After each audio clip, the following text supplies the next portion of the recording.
그래서 주가가 1000불을 넘었습니다. 천비디아가 되었어요. 엔비디아 주가는 더 오를 것인가? 지금이라도 들어가야 하는가?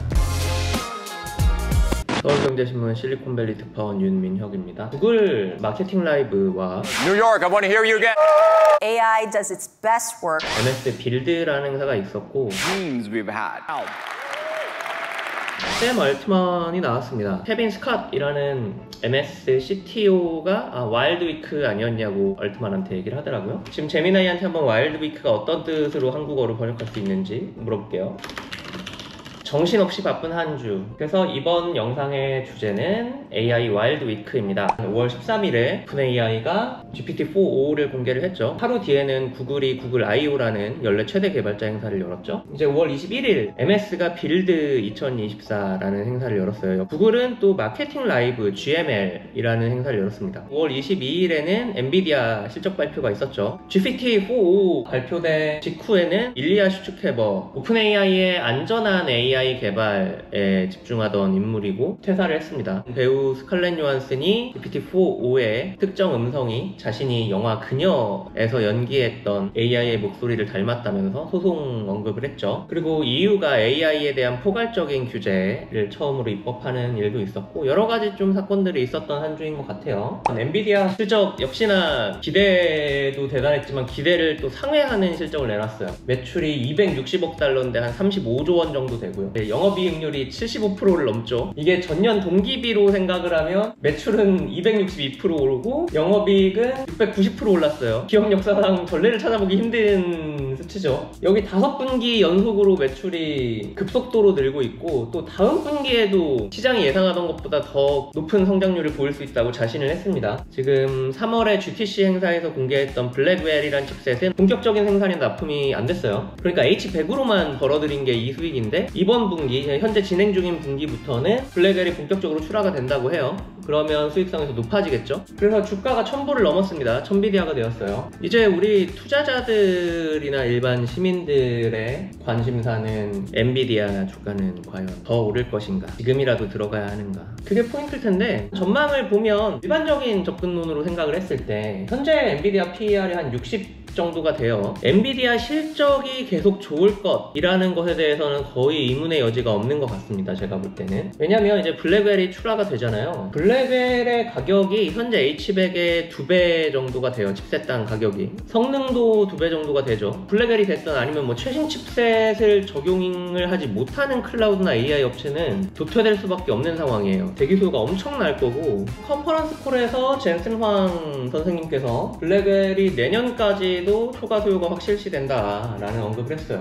장기적인 후실적이 분명하다라는 사인인 거죠. 이제 문제는 TSMC의 캐파뿐이지 않나. 삼성 파운드리에 맡길 생각은 추호도 없는 것 같고 전량 TSMC 생산이기 때문에 TSMC의 3나노 캐파가 그리고 수율이 어떻게 되느냐가 블랙웰의 총 공급량을 좌우하는 상황이고 공급량에 따라서 블랙웰의 시가가 달라지겠죠. 어쨌거나 엔비디아라는 기업이 장기적으로 꾸준히 이 정도의 실적을 낼 것인가 이것보다 더 나은 실적을 낼 것인가에 대해서는 저는 당연히 그렇다고 답을 드리고 싶습니다. 이제 클라우드나 AI 업체들이 AI의 비용에 좀 주목을 하고 있는 것 같아요. 가장 높은 성능이 가장 낮은 비용이다 이런 말씀을 하셨어요. 당연히 가장 높은 성능을 지닌 칩셋이 비싸요. 하지만 걔를 도입하는 것이 결과적으로 가장 싸다는 뜻인데 왜냐하면 데이터 센터를 구축하기 위해서 단순히 칩셋이 들어갈 뿐만이 아니라 수많은 인프라들이 필요하기 때문에 근데 심플하게 생각하면 이렇잖아요. H100 대비 블랙웰의 성능이 2배라고 합시다. 그러면 절반의 면적에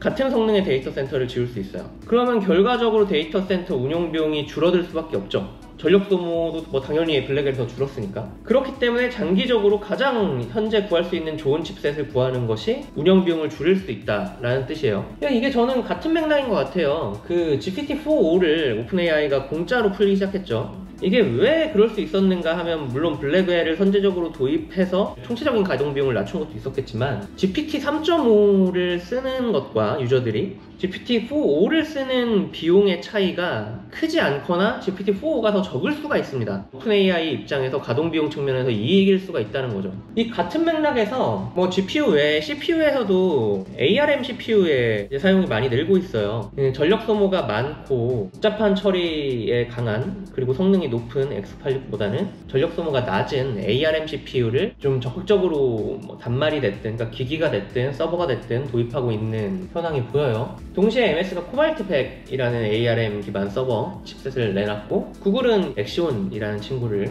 내놨었죠. 애플은 M3G 칩셋들을 서버에 적용한다. 그래서 결국에는 AI 서비스에 대한 가동 비용을 최소화하고 효율화하는 것이 AI 클라우드 업체들에게 수익성을 담보해주기 때문에 X86이 적용되는 부분이 갈수록 줄어들 수밖에 없지 않나 하는 생각이 들고, 이거는 인텔이나 AMD 같은 회사에게는 좀 치명적인 타격이 될 수도 있겠죠. 그래서 저는 최근 빅테크들의 AI 발표에 대한 방향성이 얼마나 이 AI가 효율적인가, 이 AI가 어떻게 당신에게 진짜 돈을 벌어다 줄 수 있는가, 효용성을 줄 수 있는가로 초점이 옮겨가고 있는 것 같아요. 선진 기술이 딱 등장하고 처음에는 이게 대단하지만 그래서 어떻게 돈이 될 건가, 어떻게 이게 시장성을 지니는가 라는 이문이 있을 때 이 이문을 해결하고 있는 단계로 이제 온 거죠. 그래서 이런 막대한 인프라 투자 비용과 뭐 인건비와 이런 것들을 생각을 할 때 개인 구독, 예를 들어 GPT를 20불을 내고 쓴다, 클로드 3를 뭐 30불을 내고 쓴다, 이런 걸로는 사실 뭐 수익을 얻는데 한계가 있죠. 그러다 보니까 클라우드나 광고 같은 기존 이들의 메인 사업 영역에서 어떻게 돈을 더 많이 벌어들일 것인가에 집중을 하고 있다고 보이고요. 그리고 여기서 이제 재밌는 지점이나 좀 더 지켜봐야 할 점은 주요 빅테크 중에서 좀 다른 행보를 보이고 있는 회사가 있죠. 메타입니다. 메타가 라마 시리즈로 좀 소형화된 AI를 오픈소스로 공개하는 전략을 취하고 있죠. 주요 빅테크들만이 아니라 좀 모두가 쓸 수 있는 이런 모디파이된